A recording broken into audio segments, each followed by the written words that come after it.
देखो स्टार्टिंग में जो हमने सीखा था एज इज एज हैज़, उसका एक डिफरेंस है जो जनरली हम यूज़ करते हैं। स्मॉल सर्कल जब हम बनाते हैं लाइन से ऊपर, उसको हम क्या पढ़ते हैं एज।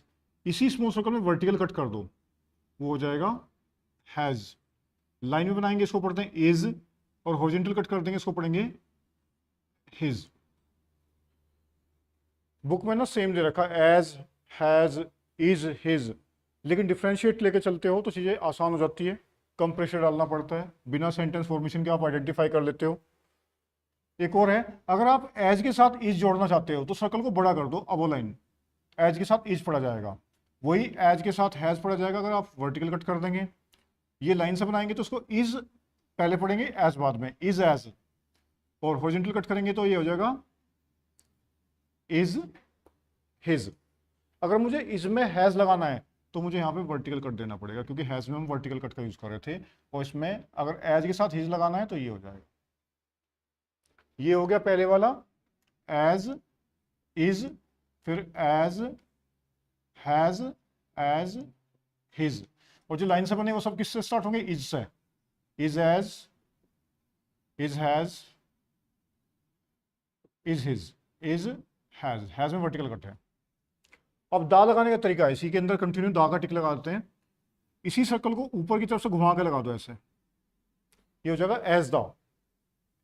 हॉरिजॉन्टल में कट में आगे बढ़ा दो, हैज दा, इज दा, हिज दा। बड़े सर्कल का यूज कर लो, एज इज दा, एज हैज दा, एज हिज दा। इसमें दा लगा लीजिए, इज एज दा, इज हैज दा, और इज लाइन पे टच करके लेके चलेंगे, इज हिज दा। दा का टिक के लिए हल्का सा आगे बढ़ा दिया,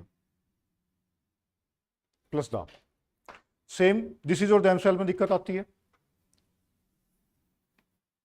ये बिना कट के इसको पढ़ेंगे दिस इज, और इसी में आगे कट करके आगे बढ़ा दो themselves, this is the themselves the. एक हल्का सा टिक, दा पढ़ा जाता है साथ में। अब दिस इज द फर्स्ट, तो दिस इज वैसे बनता है, इसी को आगे बढ़ा लो, दिस इज द, और यहां लूप लगा दो, this is the first. This is the first time, जो दिस इज द बनाते हो आप, इसमें फर्स्ट के लूप को अलग से लगा दो, ये पड़ जाएगा this is the first time, disjoining के पर्पज से। ठीक है, कर लेंगे आप इनको। पढ़ो, as has is his, as is vertical cut में एज हैज एज हिज, और इसी में दा लगा दो, एज इज द।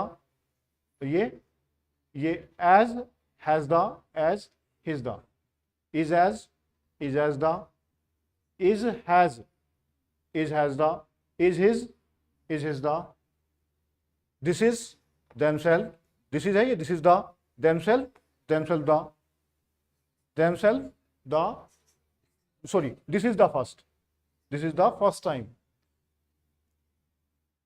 देमसेल्फ के साथ फर्स्ट की जरूरत नहीं है। देखो डिक्टेशन लिखोगे आप, पहले हाई पे फिर लो पे।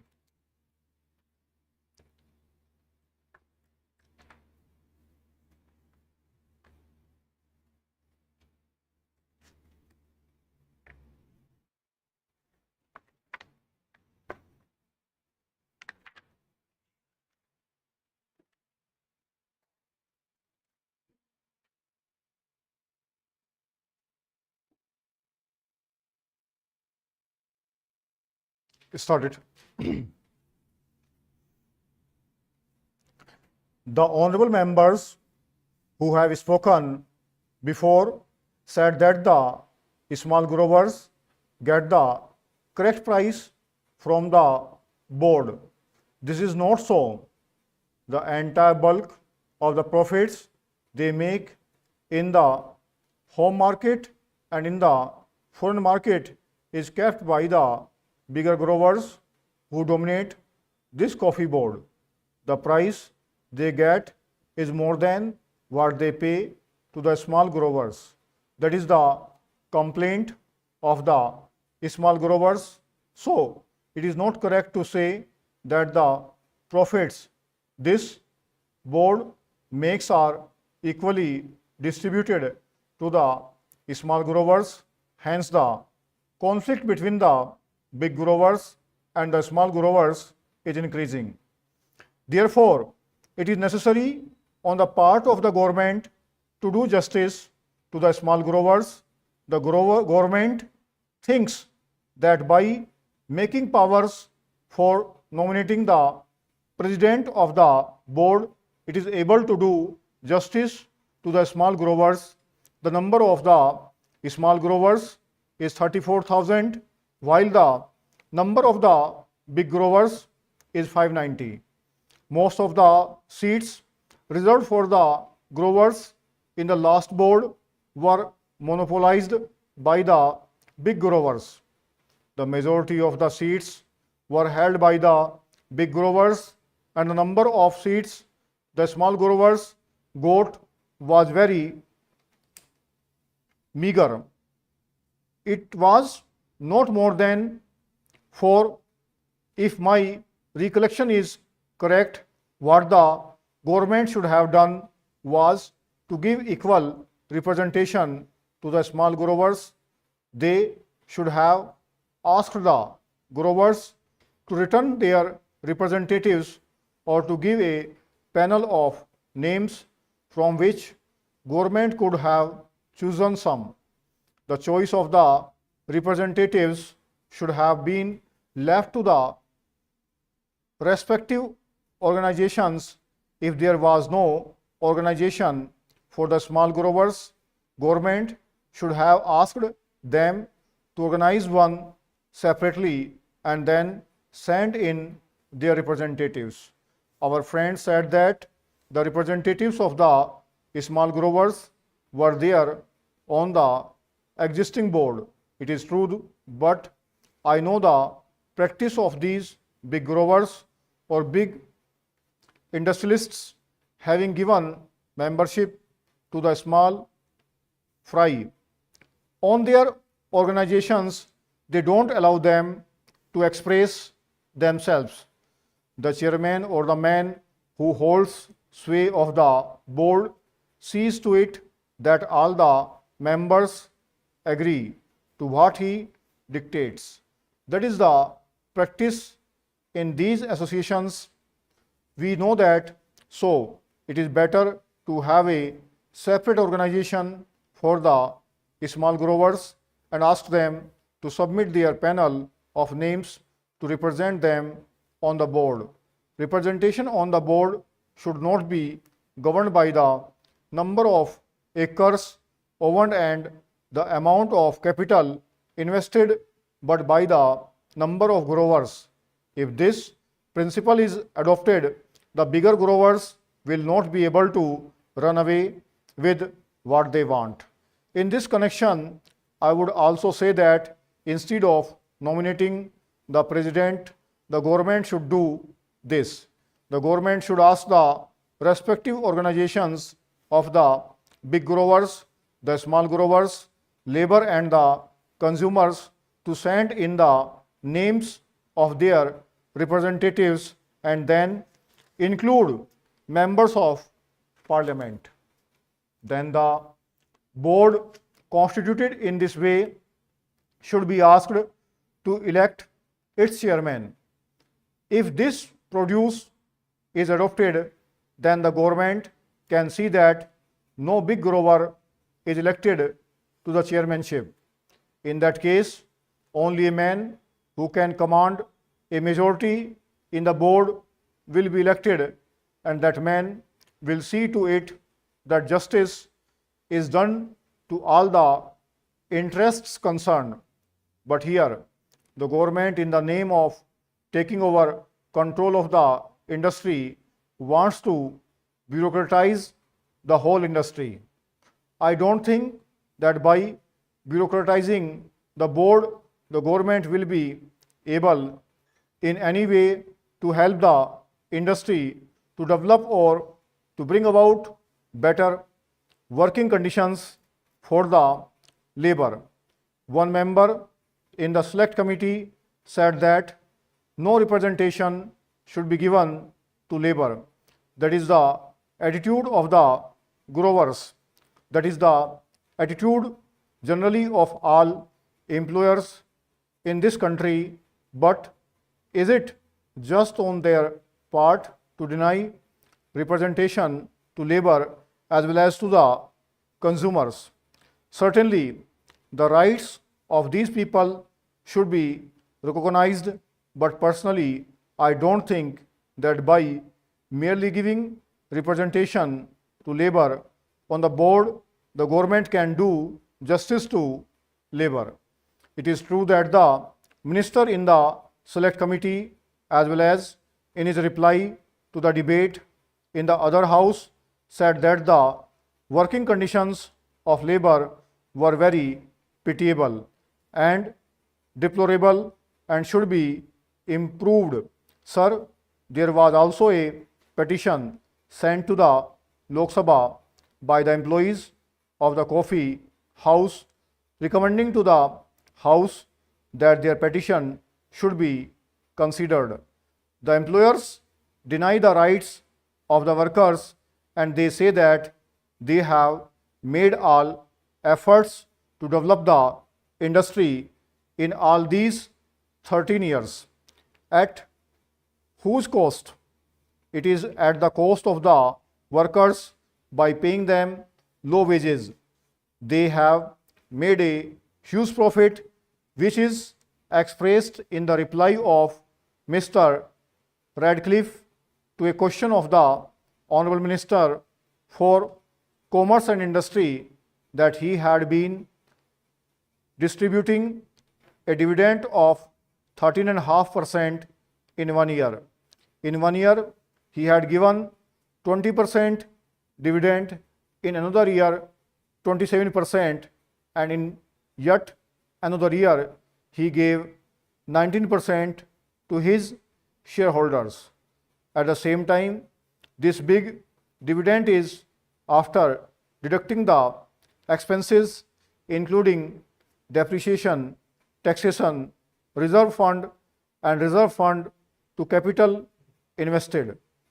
Apart from all these, they have made a net profit as so as to distribute an average dividend at 13.5%. Can anybody imagine that such an industry should be allowed to distribute this high dividend at the cost of the poor labor who actually produced this profit? Certainly, at the cost of the poor labor and the people, they have got this profit. The coffee houses are getting coffee at the rate of rupees 210 per kilo. At the same time, how do they sell coffee there? ये 1000 word के साथ बोला गया है. Fluctuation 110 तक की है, 100 plus speed है और 89 नंबर है, केसी सोर्स है. 80 पे लिखेंगे आप 840 वर्डों के साथ.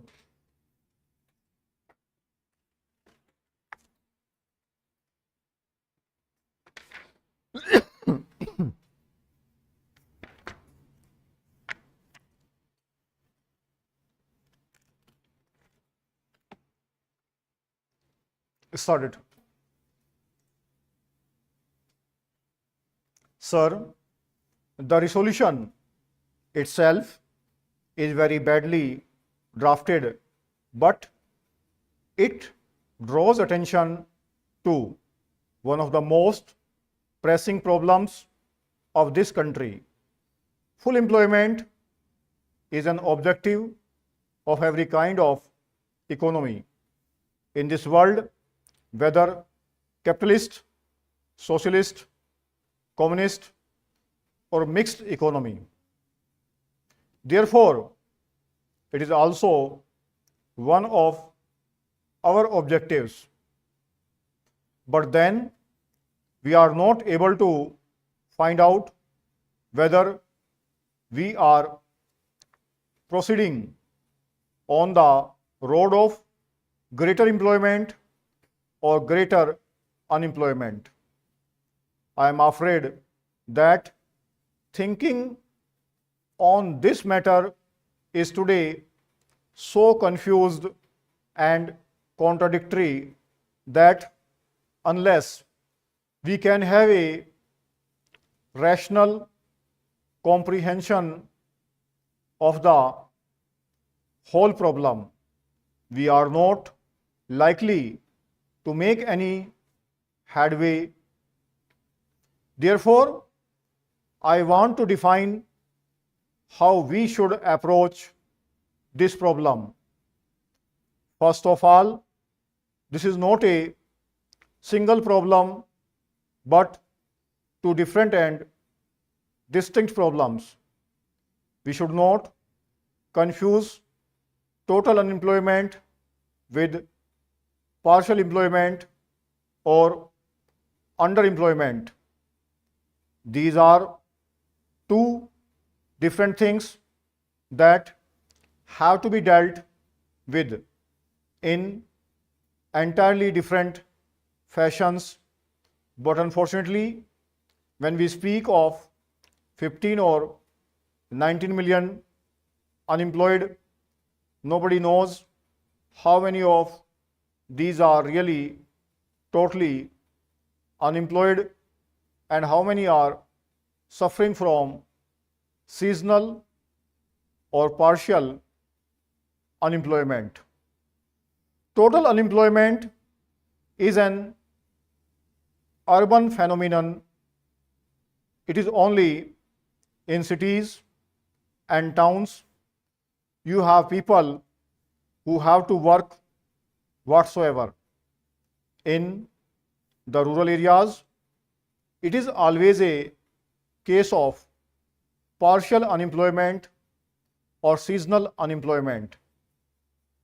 Therefore, the first thing to be done in order to solve this is we must find out, we must devise a machinery to ascertain how many are totally unemployed and how many are underemployed. So, I do suggest that every municipality in this country should maintain a register of the unemployment. Of course, we have now the labor exchanges. Unfortunately, they are not to be found everywhere, and all unemployed do not register themselves there. Therefore, I suggested that in every municipality there should be an unemployment register, and propaganda should be done among the unemployed that they should first register themselves in the municipal register. Similarly, I would suggest that in every village panchayat there should be a register where people will register themselves for underemployment, because during the harvest season there is actually shortage of labor in the villages rather than the reverse. Therefore, there would have to be different kinds of registers to show in what seasons you want to give employment and to devise suitable employment. Then secondly, we have to realize that so far as total unemployment is concerned, the only way is to develop industries and social services. The word employment is also used very loosely. In the Ambar Charkha, if a man gets 40 or 60 rupees, it is called employment. That will not do. We must define employment as giving him work which will give him living wages. Any work which does not give living wages should not be called employment. If we have to give living wages, the only way of doing it for the totally unemployed is to develop our industries and expand our social services.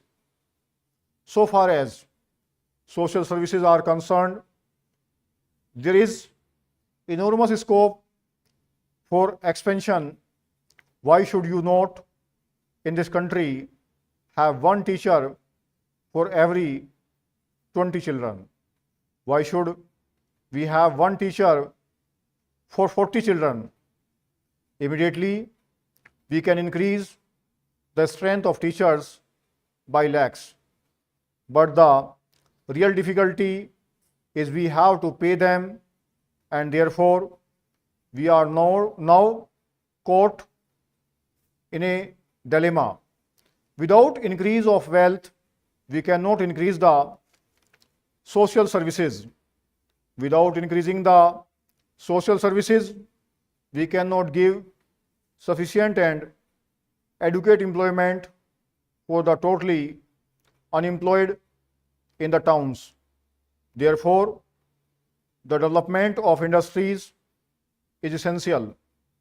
Without the development of industries and social services, the problem of total unemployment cannot be solved.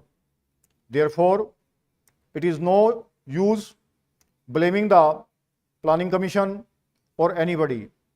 Of course, some kind of temporary employment can be devised by such ways as asking the men to go and dig the high level and make it low level and give them some temporary wages, but that will be only waste of scarce resources, and we shall not be solving the problem of unemployment. Therefore, a faster development of industry and out of the surplus proceeds of industry, a quicker development of the social services is the only possible solution for total unemployment. For partial employment or underemployment in the villages, it has to be solved in a different way. Intensification of agriculture is bound to increase employment. For instance, whether there is single crop, if we can introduce double crop, the total amount of labor required will be doubled. Therefore, conversion of single crop lands into double crop lands and providing irrigation and other facilities for them is one of the certain methods of solving this underemployment. Again, many traditional services such as the annual repair of irrigation tanks, canals, etc. have lapsed. We must resume them. I am sure they will give at least an average of 20 underemployed workers in the villages, further lessening the unemployment problem in the country. ये 80 की speed है, 840 word है और केसी source है 42 number है. अगर अच्छी लिखिए टाइप कर सकते हो, अदरवाइज आप स्पीकर रूम में जो बैठेंगे मैं सीन कंटेंट और उसमें लगाता हूँ जो सॉफ्टवेयर पर टाइप करेंगे आप.